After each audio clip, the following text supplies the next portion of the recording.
প্রিয় শিক্ষার্থীবৃন্দু, আমি Arif sir, study সেন্টারের পক্ষ থেকে। আমাদের আজকের বিষয় হচ্ছে সহজ পদ্ধতিতে বর্গ নির্ণয়। গত ক্লাসে আমরা তোমাদের শিখেছি 100 থেকে 110 পর্যন্ত কিভাবে সহজ পদ্ধতিতে বর্গ নির্ণয় করা যায়। মানে আজকে হচ্ছে তোমাদের শিখাবো 110 থেকে 120 পর্যন্ত সংখ্যা। তো যাই হোক, আমরা আগে জেনে নেই যে এককের ঘরের সংখ্যাগুলো সবসময় শূন্য দিয়ে লিখতে হয়। 01, 02, 03, 04, 05, 06, 07, 08, 09। এরপরে দেখো যে আমরা সচরাচর অঙ্ক যখন আমাদের কাছে ক্যালকুলেটর থাকবে না, আমরা বিশেষ করে চাকরি পরীক্ষাগুলোকে কোনো ক্যালকুলেটর ব্যবহার করতে দেয় না, সেই ক্ষেত্রে আমরা কি করব, যে এরকম যদি একটা দেয় যে 110 সংখ্যাটির বর্গ কত, তাহলে তুমি এটা খুব অল্প সময়ের মধ্যে 5 সেকেন্ডের মধ্যে তুমি অঙ্কটা করতে পারবা। দেখো, তুমি যদি এই পদ্ধতিতে এটা আমরা ভাঙা এটা লিখি, তারপর আমরা কি করি, আমরা এটা স্বাভাবিকভাবে সচরাচর এইভাবে আমরা গুণন করি, যেখান থেকে আমাদের কি হতে পারে, ভুল হতে পারে। কিন্তু তুমি যদি এইভাবে শেখো, দেখো এটা একদম ইজি। যেমন এখানে লেখা আছে 110, তারপরে কত আছে, স্কয়ার। 110 স্কয়ার, তাহলে এটা যে বর্গ করতে হবে, আমি খুব সহজ, তুমি কি করবা, এটা 100 থেকে কত বেশি, 10 বেশি, তাহলে এর সাথে তুমি 10 যোগ করবা। যোগ করলে আমার কত হলো, 120। দেখ, আমি এই সংখ্যাটা এই জায়গায় লিখবো 120।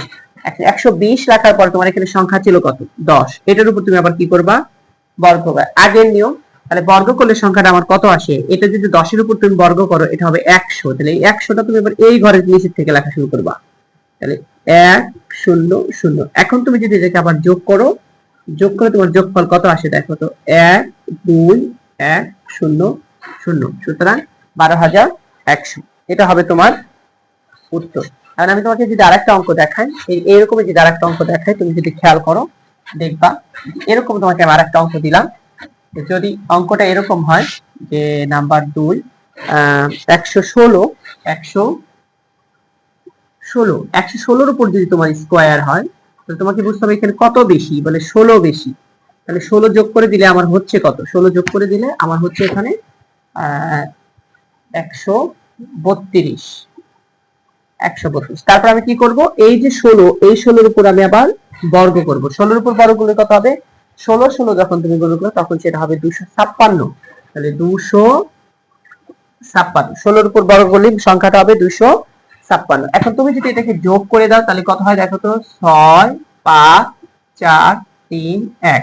সুতরাং আমার রেজাল্ট হলো 13,456। খুব ইজি, একদম সোজা।